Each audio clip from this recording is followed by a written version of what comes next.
Hey, how you doing? Who are you? I'm your Uncle Buck. No one expected that the most famous face of Uncle Buck was carrying tragedy in his blood. And trust me, that is just one of the tragedies in this cast. Some were criticized so harshly for their appearance that even their own families were affected. Some grew up under abuse and control from their own parents. Behind those smiling faces were lives far harsher than anything we ever imagined. And today, we are going to look back at the entire cast and see what they have really been through over these 37 years. And make sure you stay until the very end because I have 5 interesting facts about this movie that even longtime Uncle Buck fans might not know. Number 1, John Candy as Buck Russell. Let's start with the funniest man in Canada who somehow ended up with one of the saddest lives. John Franklin Candy was born on October 31st, 1950, and he was 39 when Uncle Buck came out in 1989. In the movie, he was Buck Russell, the lead role. But honestly, by that point, John Candy was not some new face anymore. He was already a major star, one of those people audiences only had to look at once to know they were about to laugh. After SCTV, then Splash Spaceballs, The Great Outdoors, and Planes, Trains, and Automobiles, Candy walked into Uncle Buck carrying exactly the kind of glow very few comedy actors had back then. But behind that face that made a whole theater feel safe was a sadness that had started way too early. His father died of a heart attack when Candy was only 5, and that grief stayed with him his whole life. And then there was another tragedy: his weight. The Candy family had a clear history of heart disease, and he knew his body had never been an easy thing to live with. What makes this story even sadder is that he was not the kind of man who just gave up. John Candy hired trainers, loved golf, and really did try to take care of himself in his own way. But at the same time, he also had to live under the cruel scrutiny of the media over and over again, with his appearance turned into public conversation. That slowly pushed him deeper into shame, unstable eating habits, and anxiety that kept getting worse. By the last years of his life, the man who had made all of America laugh was very clearly wearing down. While filming Wagons East, he was a whole lot more exhausted in spirit, but he still showed up on set and worked like always. Then, after a smooth day of shooting, he happily called his co-stars to thank them like a kid who had just had a really good day. The next morning, on March 4th, 1994, John Candy died of a heart attack at only 43 years old, and maybe that's why people never forgot him. Not just because he was that funny, but because he was that kind. From the man carrying the whole movie now, we move to Miles Russell, the most memorable supporting role. The smart-mouthed little boy on screen, who in real life carried a lot more scars than audiences ever knew. Number 2, Macaulay Culkin as Miles Russell. There are kids who get famous way too early, and then the whole world just stands there watching them pay for it. Macaulay Culkin. Culkin was one of those faces. He was born on August 26th, 1980, was only 9 when Uncle Buck came out in 1989, and this year he is 46. In the movie, Macaulay played Miles Russell, the standout supporting role among the Russell kids. Looking back now, I always feel like Uncle Buck sat right at that fateful turning point when Macaulay was still just a bright little actor, but had not yet turned into the giant phenomenon all of America would soon know by name. If I had to point to the biggest crack in Macaulay Culkin's life, I would point straight at his father. Over the years, Macaulay has shared that his father was both controlling and abusive, and at that point, that was not a childhood anymore. That was a childhood being taken away. When his parents split in the middle of the 1990s, everything got even worse because it was not just a broken family. It also involved money and control over the career of the most famous little boy in America at that time. The part that really gives people chills is that Macaulay was still so young, and yet he already had to figure out how to take back control of his own life, even removing his parents from control over his finances. Not many kids can say they grew up like that and still stayed standing. Then the years after that were not gentle either. In 2004, Macaulay was arrested in Oklahoma in a case involving marijuana and controlled medication, a very clear mark of that lost stretch after child stardom.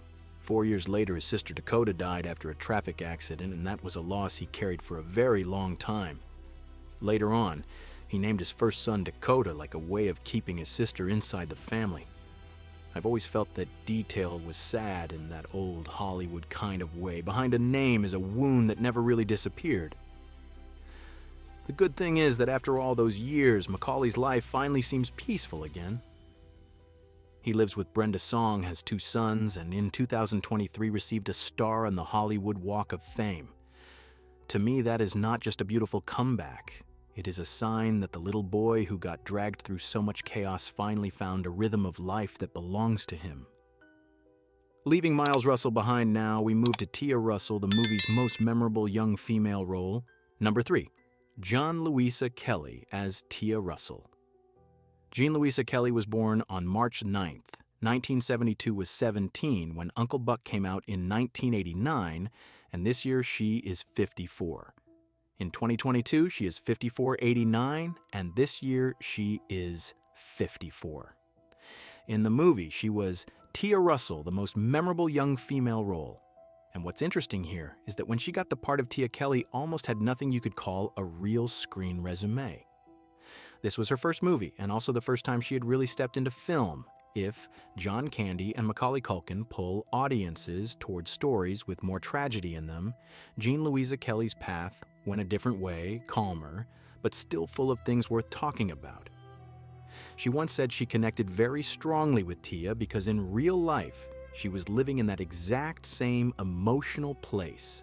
Her family moved from Massachusetts to Maryland after her sophomore year of high school, and Kelly felt like she had been pulled away from everything familiar, from friends, from her place in the world, from even the feeling that she belonged anywhere.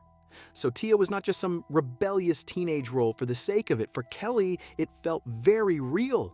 What I've always respected about Jean Louisa Kelly is that she did not throw herself into the young star machine just because Hollywood had finally opened the door for her. After Uncle Buck, she intentionally stepped back. She said very clearly that she had gone through 4 high schools, always felt off balance around people her own age, so what she wanted at that point was not to keep running, but to live like a normal girl for a while, have friends be on the track team, have a boyfriend, and have a real teenage life. That was not some slide out of Hollywood. That was an incredibly clear-headed decision at an age when a lot of people only know how to keep charging forward.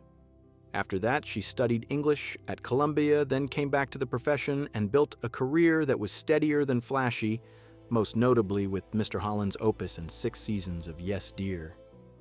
Kelly married James Pitaro in 1997, has 2 children, still acts, still sings, and in recent years has even returned to the stage with solo shows. Not everybody who comes out of a John Hughes movie has to spend the rest of their life under blinding lights. Some people choose a road that is calmer and steadier, and honestly, to me, that is also a beautiful way to win at life. Leaving Tia Russell now, we move to Maizy Russell, the youngest little supporting role in the house, but later on, she ended up with a life that turned in a completely different direction from what anyone would have imagined. Number 4, Gaby Hoffmann as Maizy Russell. Gaby Hoffmann was born on January 8, 1982, was only 7 when Uncle Buck came out in 1989, and this year she is 44. In 1989, she was only 7 years old, 89, and this year she is 44. In the movie, she was Maizy Russell, the youngest Russell child, the smallest one, but also one of the faces audiences remembered for a very long time. What's worth saying is that by the time she showed up in Uncle Buck, Hoffmann was not an unknown kid anymore. She had already done Field of Dreams, which means the Hollywood machine had already started spinning around her very early. But Gaby Hoffmann's real childhood was stranger than anything this movie ever showed us. She grew up in the Chelsea Hotel in New York. Her mother was Viva from the Andy Warhol world, and her father was actor Anthony Herrera, but he was barely present in her life. The family did not live in the glamorous way people usually imagine when they hear Chelsea Hotel. Hoffmann started doing commercials at 4 to help her mother pay the rent, and it was only after moving to California at 12 that she really realized how different her life had been from the rest of America. What makes her story even more memorable is what came after her child star years. Hoffmann left acting at 17, went to college, then spent more than 1 decade feeling lost, struggling with anxiety and depression, and at times thinking she would never return to the profession. Then she came back through independent films and slowly rebuilt her name with Transparent Girls and more recently Eric. In 2024, she also stirred controversy by publicly defending Louis C.K. But honestly, the thing that defines Gaby Hoffmann to me is still the resilience of someone who was lost for a very long time, then found her own way back. Up next is Chanice, the most memorable adult supporting role beside Buck, and a face whose long road turned out better than a lot of people might have expected. Number 5, Amy Madigan as Chanice Kobolowski. Amy Marie Madigan was born on September 11, 1950, was 39 when Uncle Buck came out, and this year she is 76. In the movie, she played Chanice Kobolowski, the most memorable adult supporting role next to Buck. By that point, Amy Madigan was not some stranger to audiences. She already had Love Child Field of Dreams and had even received an Oscar nomination for Twice in a Lifetime. If I had to choose the most important thing to say about Amy Madigan off screen, I'd start with her marriage to Ed Harris. The two of them married in 1983, have one daughter named Lily, and even now, they remain one of those rare Hollywood couples who made it through more than 4 decades without turning their private life into loud tabloid entertainment. But that does not mean Amy Madigan's life was easy. She has said very plainly that opportunities for older actresses keep shrinking, and for many years leading up to Weapons, her career had very clearly slowed down while Hollywood kept favoring men from the same generation. Then, at the start of 2025, she and Ed Harris lost their home in the Southern California fires. Back in 1999, she and Ed Harris also refused to stand and applaud Elia Kazan at the Oscars because they could not accept the fact that he had cooperated with HUAC. I've always felt that detail says a lot about what kind of person Amy Madigan is. Not loud, but very tough and full of character. And you can breathe easy because she really did come back in spectacular fashion. Weapons brought Amy Madigan back to the center of attention, then earned her the Oscar in 2026, exactly 40 years after her first nomination. To me, that is one of the most beautiful comebacks old Hollywood ever gives us, quiet, durable, and arriving very late. Leaving Chanice behind, now we move to Bug, a young male supporting role who did not get much screen time, but whose later life went in a direction nobody could have guessed. Number 6, Jay Underwood as Bug. You remember Bug, right? He was Taya's young boyfriend, a supporting role without much screen time, but memorable right away because of that smug, irritating attitude. Jay Underwood was born on October 1st, 1968, was 21 when Uncle Buck came out in 1989, and this year he is 58. What matters is that when he stepped into Uncle Buck, Jay Underwood was not unknown at all. Before that, he had already been a pretty familiar teen face of the late 1980s thanks to The Boy Who Could Fly Not Quite Human and a few other lead roles. So Bug was actually being played by a young actor who already had recognition. What makes Jay Underwood's story memorable to me is not scandal, but a life turn almost nobody could have predicted. After spending more than 20 years making a living as an actor in Los Angeles, he stepped fully out of the Hollywood track and into full-time ministry starting in 2003. That was not the kind of quiet disappearance that comes from running out of parts. That was a very decisive choice. These days, he is the lead pastor and elder at Calvary Bible Church in Burbank, and he still teaches regularly. The rare sad thing in Jay's story is Fantastic Four in 1994. He played Johnny Storm, and the cast really believed that movie could open a whole new chapter for them. Instead, the film got buried almost permanently, leaving behind a sense of betrayal that lasted for decades. That is the kind of professional wound that is not loud, but is enough to change the direction of an actor's life. Outside of ministry, he also has a very big family with his wife Julie and 6 children. Leaving Bug behind, now we move to Marcie Dahlgren-Frost, a smaller supporting role in the movie, but the woman behind it ended up building a much bigger career than most people ever noticed. Number 7, Laurie Metcalf as Marcie Dahlgren-Frost. In Uncle Buck, Laurie only shows up briefly as Marcie Dahlgren Frost, a very small supporting role, but she is actually one of the heaviest hitters on this entire list. Laurie Metcalf was born on June 16, 1955, was 34 when the movie came out in 1989, and this year she is 71. She is the woman mainstream audiences remember from Roseanne and later from Lady Bird, but for people who really love acting, Laurie Metcalf has long been a major name on the American stage. At the beginning of 2026, she even returned to Broadway in Death of a Salesman, which means after all these years, she has never left that top-tier group of actors in both Hollywood and theater. Laurie Metcalf's personal life is not loud in a tabloid way, but it has never been completely smooth either. She married Jeff Perry in 1983, had a daughter named Zoe Perry, then the two of them divorced in 1986.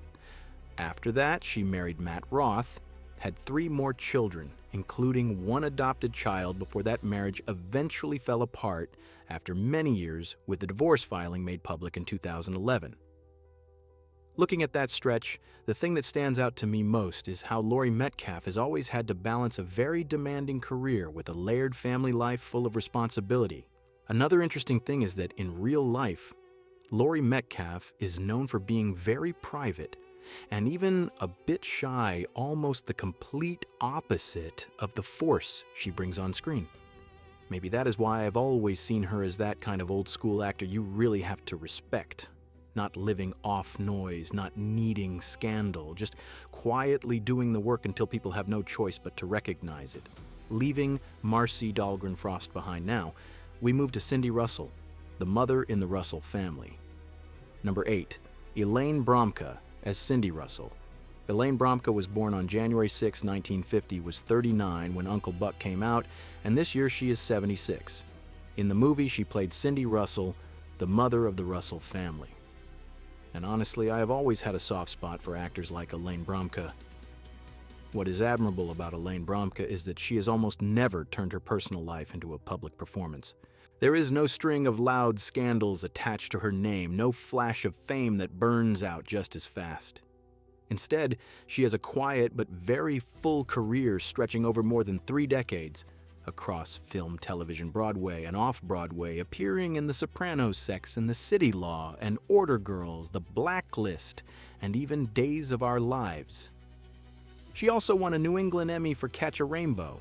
But the thing I respect most about her is that she did not just stand in front of the camera.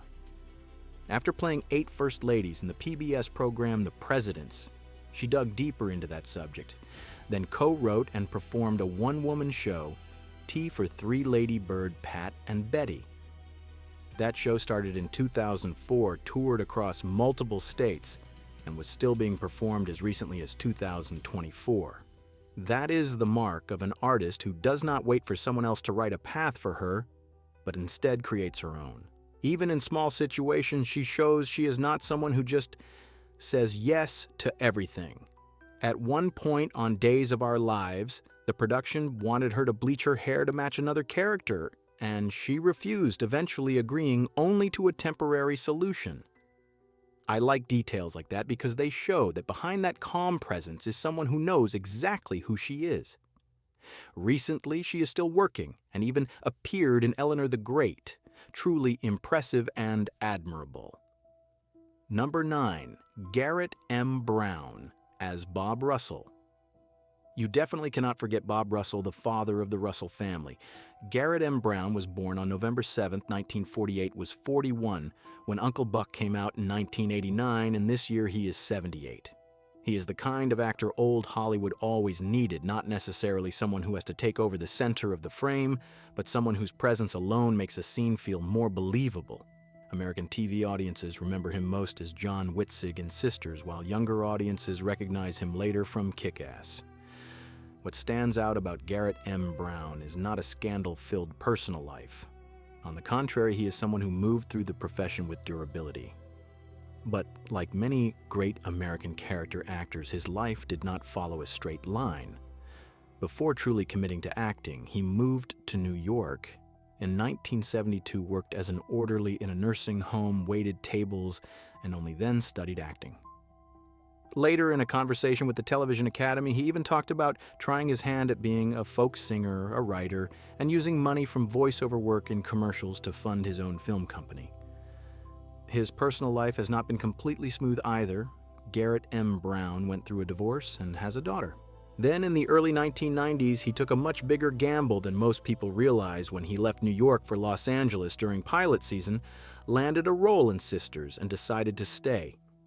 Years later, he is still not just an actor. He writes, paints, does theater, and in 2025 even mentioned his hybrid memoir, Tin Sea, as a very important part of his creative life. And now, we come to the final face, and this list will not close with endurance, but with an ending that really makes you feel just how long 37 years truly is. Number 10, Brian Tarantina as E. Roger Coswell. And here is the last name on today's list. Brian Tarantina was born on March 27, 1959, was 30 when Uncle Buck came out. In the movie, he played E. Roger Coswell, a small supporting role. He was born in New York, studied at LaGuardia High School, then went straight into theater and screen work, with the exact presence of a true New York character actor. What matters about Brian Tarantina is not a loud personal life, but a very steady and beautiful career path. He worked on Broadway in Biloxi, Blues Angels Fall, The Boys of Winter, and Sacrilege, then moved into television and film, slipping into all kinds of roles: street characters, working class men, tough guys, grumpy, older men that American audiences recognize instantly. Later on, a new generation remembered him as Jackie in The Marvelous Mrs. Maisel, and he was part of the ensemble that won a SAG award for that series. To me, that is the quiet beauty of old-school acting. Not everyone becomes a superstar, but some people build a whole life on being believable. But the story ends on a sad note. Brian Tarantina passed away in Manhattan on November 2nd, 2019, at the age of 60. At first, his death was described as complications following a previous health crisis. Then, not long after the medical examiner concluded that he died from acute intoxication involving multiple substances, and it was ruled an accidental death. It is a sad ending for a face that had moved through so many streets, so many films, so many years of American screen history.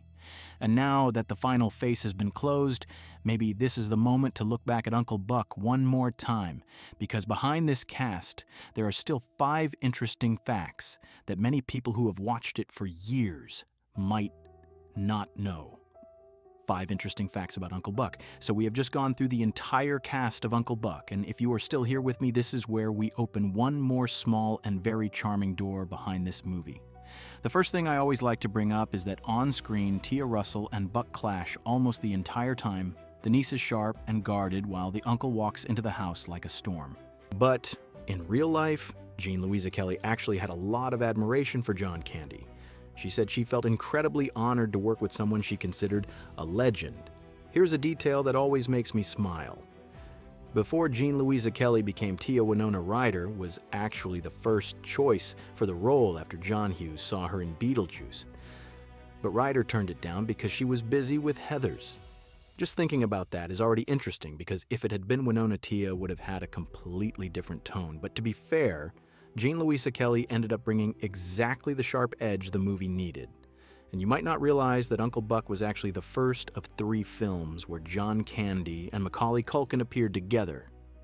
After that came Home Alone and Only the Lonely. What I love about this is that Hollywood back then was smaller than people think.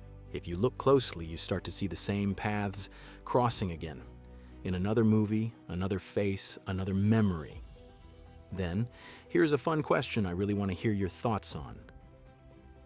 Before John Candy became Buck Russell, there were quite a few names considered for the role, including Danny DeVito, Tom Cruise, Dan Aykroyd, George Wendt, Michael Keaton, and Ed O'Neill.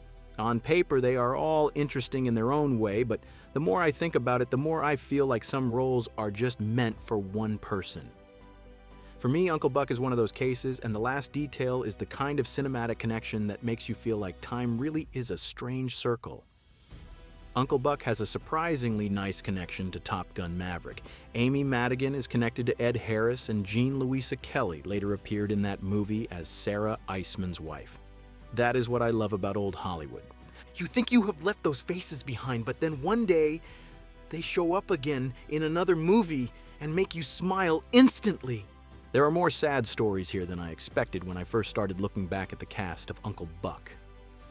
A family movie that once made people laugh so easily, and yet, when you look again 37 years later behind those familiar faces are so many things we never saw as kids. Losses, turning points, lives that drifted far away from Hollywood, and people who left much earlier than they should have. Maybe that is why movies like this stay with us for so long.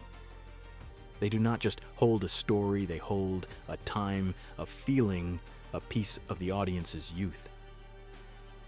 For me, the most beautiful thing about Uncle Buck is that the movie still has its heart intact, even when time has changed almost everyone who once stood in that frame. And honestly, every time I look back at John Candy Macaulay Culkin or Jean Louisa Kelly, I am not just remembering the movie, I am remembering an era of Hollywood that knew how to make people laugh and make them feel warm at the same time.